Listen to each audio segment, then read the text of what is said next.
अल्हम्दुलिल्लाहिल्लज़ी हदाना सवाअत तरीक़ वजअल लना तौफ़ीक़ खैर रफ़ीक़ वस्सलातु वस्सलामु अला मन इत्तबअल हुदा अम्मा बाद फ़अऊज़ु बिल्लाहि मिनश शैतानिर रजीम बिस्मिल्लाहिर रहमानिर रहीम या अय्युहल्लज़ीना आमनु इस्तजीबू लिल्लाहि वलिर्रसूलि इज़ा दआकुम सदक़ल्लाहुल अज़ीम व बल्लगना रसूलुहुन नबियुल अमीनुल मकीनुल करीम व नहनु अला ज़ालिका लमिनश शाहिदीन वश्शाकिरीन वल्हम्दुलिल्लाहि रब्बिल आलमीन। मुअज़्ज़ज़ हाज़रीन व नाज़रीन व पर्दा नशीं इफ़्फ़तनाम इस्लामी ख़वातीन, सबसे पहले रसूल कौनैन मोहम्मद अरबी मोहम्मद मुस्तफ़ा सल्लल्लाहु ताला अलैहि व आलिहि वसल्लम की मुक़द्दस बारगाह में दुरूद शरीफ का हदिये अक़ीदत पेश करें और पढ़ें। अल्लाहुम्मा सल्लि अला सय्यिदिना व शफ़ीना व मौलाना मुहम्मदिन बारिक वसल्लम सलातुन व सलामुन अलैका या सय्यदी या रसूलल्लाह सल्लल्लाहु ताला अलैहि व सल्लम। इस्लाम के मुक़द्दस शहज़ादों, प्यारे मुस्तफ़ा के प्यारे दीवानों, आज का मेरा उन्वान है अहले सुन्नत वल जमात के नौजवानों की ही बात नहीं बल्कि उमूमी तौर पर मुसलमान और मुसलमान के बच्चे ज़ुहाली के शिकार क्यों। इंशाअल्लाह इसी मौजू पर गुफ्तगू होगी। अल्लाह तबारक व तआला का इरशाद पाक, ऐ मोमिनो, अल्लाह उसके रसूल के लिए जवाब दो जब तुम्हें बुलाए। अल्लाह और अल्लाह के रसूल सरवर कौनैन मोहम्मद अरबी मोहम्मद मुस्तफ़ा सल्लल्लाहु ताला अलैहि व आलिहि वसल्लम ने हमें सीधे रास्ते पर चलने का हुक्म सादिर फरमाया, जिसमें हमारी फलाह व बहबूदी है, जिसमें हमारी कामयाबी है और दुनिया के अंदर भी हम इज़्ज़त व सुकून के साथ ज़िंदगी गुजार कर जब दुनिया फ़ानी की तरफ जाएंगे वहाँ भी अल्लाह तबारक व तआला मकाम उलिया पर फायज़ फरमाएगा। आज मैं अर्ज़ करना ये चाहता हूँ कि आज की तारीख़ में हर इंसान को पहचानना आसान है और पहचानने के लिए किसी इल्म की ज़रूरत नहीं है, बल्कि उमूमी तौर पर, जनरली तौर पर इंसान के ज़हन फ़िक्र में एक बात बैठी हुई है कि अला फलां शक्ल होगी तो फलां होगा, फलां शक्ल होगी तो फलां होगा। आए उसकी वजाहत करता चलो। आज हमारा और आपका गुज़र हो रहा है। आपने देखा एक काले कोट वाले को जो टाई लगाकर चल रहा है। इस्तरारी तौर पर हमारे ज़हन फ़िक्र में ये बात आ जाती है, ये वकील साहब होंगे। कुछ आगे और चलते हैं तो हम देखते हैं कि सफ़ेद कोट में हैं और टाई लगाए हुए हैं और आला गले में लटकाए हुए हैं। तो आला की बुनियाद पर हमें समझ में आ जाता है कि डॉक्टर, और पुलिस की वर्दी में कोई नौजवान है तो उस वर्दी की बुनियाद पर हम समझ जाते हैं कि ये पुलिस महकमे से ताल्लुक़ रखता है। इसी तरीके से हम बिला इम्तियाज आपसे अर्ज करना चाहते हैं कि अगर हम किसी गली से गुजरें और गली के अंदर गंदगी है, जुबो हाली है, तो उस गंदगी को देखकर इस्तरारी तौर पर हम फैसला कर लेते हैं कि यहाँ मुसलमानों की रिहाइश। नौजवानों को 3 बजे रात में अगर आप देखें, चंद नौजवान बैठे हुए हैं और महवे गुफ्तगू है, देखकर आपको सोचना नहीं पड़ेगा, बल्कि आप इस्तिरारी तौर पर कहने पर मजबूर हो जाएंगे ये मुसलमान बच्चे हैं। इसी तरीके से आपको मैं बताना चाहता हूं कि गाली गलौज करते हुए आप देखेंगे, आप कहने पर मजबूर हो जाएंगे ये मुसलमान का बच्चा है। उनकी आवाजों को बुलंद होते हुए देखेंगे, बड़ों का एहतराम नहीं, बच्चों पर शफकत नहीं, आप इस्तिरारी तौर पर फैसला करने पर मजबूर हो जाएंगे कि ये मुसलमानों के बच्चे हैं। आज जो हमारी जुल्म हाली है, आज हम पस्ती की तरफ जा रहे हैं, आज हम नाकामियों की सूरत को देखते हुए नजर आ रहे हैं। आज हम और हमारे नौजवान दलदल में फंसते हुए नजर आ रहे हैं। कल भी तो हमारे असलाफ किराम थे, हमारे आबा अजदाद थे, हमारे बुजुर्गान दीन थे, औलिया किराम थे, नबी एजाम थे। उनकी तारीख तो देखे, वो कामयाब थे।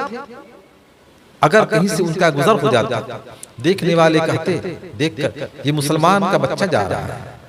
आइए आपको बताता चलो, यूरोप का एक वाकया है कि दो यहूदी एक साथ कहीं जा रहे थे, रास्ते में देखा एक पत्थर है, दोनों आपस में एक दूसरे से कहने लगे ये बीच में पत्थर क्यों? तो उसी में से एक ने कहा शायद किसी मुसलमान का यहाँ से गुजर नहीं हुआ है, अगर गुजर हो जाता तो रास्ते में पत्थर नजर नहीं आता। उनको अच्छी तरह मालूम था कि मुसलमान कौम एक ऐसी कौम है कि किसी को कभी तकलीफ देना नहीं चाहती, खुद तो परेशानी उठा लेगी, लेकिन उसी की कौम से हो या गैर कौम से हो, या उसी के मजहब से ताल्लुक रखते हो या गैर मजहब से ताल्लुक रखते हो, फौरन उस चीज में वो पहल कर। आइए आपको बताता चलूं, स्पेन का वाकया आपको मालूम होगा। जब स्पेन में मुसलमानों को मारा जा रहा था, पकड़ पकड़ के उनको निकाला जा रहा था, कुछ मुसलमान थे जिन्होंने सोचा अगर पकड़ा जाता है तो मार दिया जाएगा। उन्होंने अपनी दाढ़ी को भी छिला लिया, मोछ को भी छिला लिया और अपनी शक्ल सूरत को भी बदल लिया और नाम को भी चेंज कर लिया जाहिरी तौर पर। स्पेन में कुछ यहूदी थे, उन्होंने आपस में मशवरा किया कि हमें लग रहा है कि कुल्लिया तौर पर यानी पूरे तौर पर मुसलमान यहाँ से खत्म नहीं हुए हैं, बल्कि कुछ न कुछ हैं। उन्होंने आपस में सोचा, तज्जिया किया और डिसीजन लिया कि हम किस काम को करें जिससे हमें समझ में आ जाए और वो मुसलमान पकड़ा जाए। उन्होंने मशवरा किया, मशवरा करने के बाद एक ऐसे आदमी को लाया जिसको कोढ़ की बीमारी थी, उसको लाकर लबे रोड बैठा दिया और एक पानी का मटका लाकर उससे कुछ दूरी पर रख दिया और कोढ़ी को कहा कि जब यहां से तुम्हारे पास से किसी का गुजर हो तो इतना कहना भाई पानी पिला दो। लोग आते गए जाते गए, बंदे खुदा कहता गया भाई पानी पिला दो, भाई पानी पिला दो, लेकिन कोई उसे पानी पिलाने वाला नहीं था।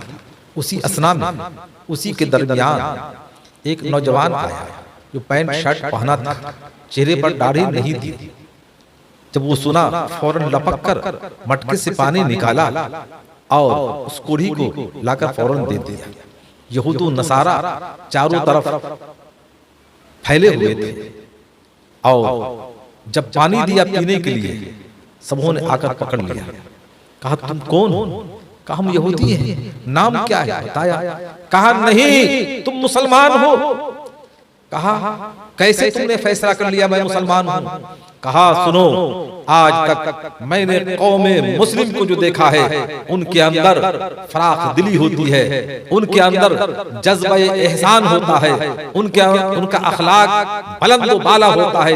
और यही नहीं बल्कि किसी मुसीबत ज़दा की मुसीबत को देखकर ये कौम बर्दाश्त नहीं कर पाती है। लिहाजा मैंने देखा बहुत सारे लोग गए जिन्होंने पानी नहीं दिया, लेकिन तुम्हारे अंदर इंसानियत है, तुम्हारा अखलाक, तुम्हारा किरदार इस बात की तरफ गम्माजी कर रहा है कि तुम मुसलमान। तो वो भी तो एक जमाना था कि गैर कौम देखकर फौरन कहने पर मजबूर हो जाती थी ये मुसलमान कौन है। आए आपको बताता चलूं, बगदाद के अंदर बहुत सारी यूनिवर्सिटियां आज भी हैं, कल भी थी। यूरोप के कुछ लोगों ने मशवरा किया कि चले बगदाद जो इराक की राजधानी है, वहां बहुत सारी यूनिवर्सिटियां हैं, दूर दूर से लोग आते हैं एजुकेशन के लिए, तालीम के लिए। आए देखा गलियों में कुछ नौजवानों,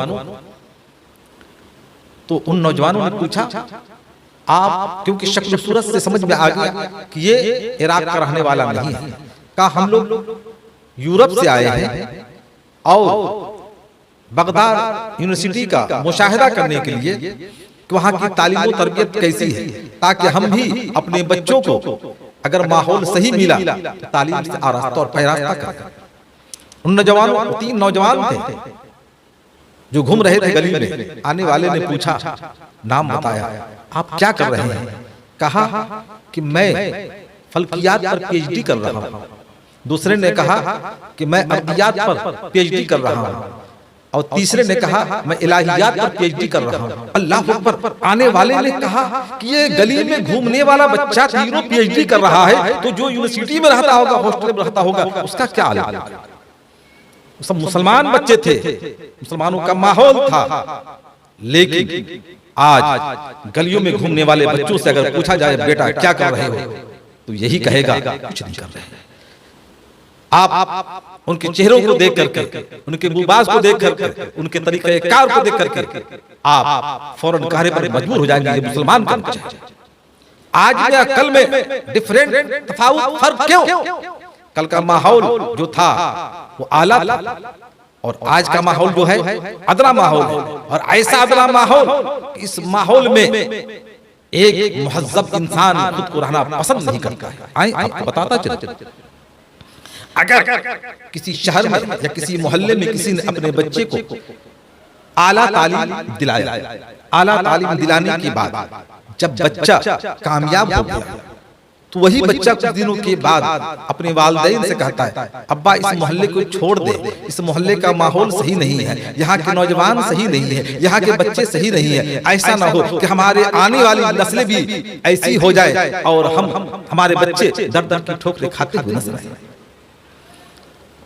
आज हम 12 रबीउल शरीफ में 12 तकरीरें सुनते हैं, 11वीं शरीफ में 11 तकरीरें सुनते हैं, और शुहदाए करबला की दास्तान सुनकर हमारी आंखें अश्कबार हो जाती हैं।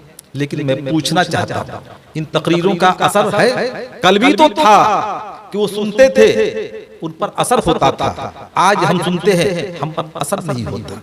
जुमा के दिन हर मस्जिद में अल्हम्दुलिल्लाह खतीब खिताब करता है, लोग जाते हैं मस्जिद में नमाज पढ़ने के लिए। लेकिन मैं दावे के साथ, चैलेंज के साथ कह रहा हूँ, यकीन के साथ कह रहा हूँ कि उसमें 90% लोग, 90% लोग ऐसे रहते हैं जो सोचते हैं कि तकरीर कब खत्म हो, उसके बाद फौरन नमाज हो और हम अपने अपने घरों को चले जाए। अल्लाह अकबर। आने में तो उनके अंदर खुलूस नहीं है और खालिस लिवजहिल्लाह, अल्लाह ताला की रजा के लिए नहीं आते हैं, एक रस्म को अदा करने के लिए आते हैं। मैं पूछना चाहता हूँ, इस रस्म की बुनियाद पर हम हमारे बच्चे कामयाब होंगे? कभी नहीं कामयाब होंगे। कल का जमाना था, कल की महफिलों में लोग जाते थे तो वजू करके जाते थे, अल्लाह की रजा के लिए जाते थे। आज नशो नुमाई का जमाना है, जाते हैं दिखाने के लिए कि फलां साहब आ गए, फलां साहब के लिए कुर्सी दो, फलां साहब को बैठाओ। इस्लाम के मुकद्दस शहजादों, प्यारे मुस्तफा के प्यारे दीवानों, अगर हमारा यही माहौल रहा और हमारी यही तरबियत रही तो हम कहीं के नहीं रहेंगे। मैं आपसे गुजारिश करता हूँ, अरीजा पेश करता हूँ, इल्तिमास करता हूँ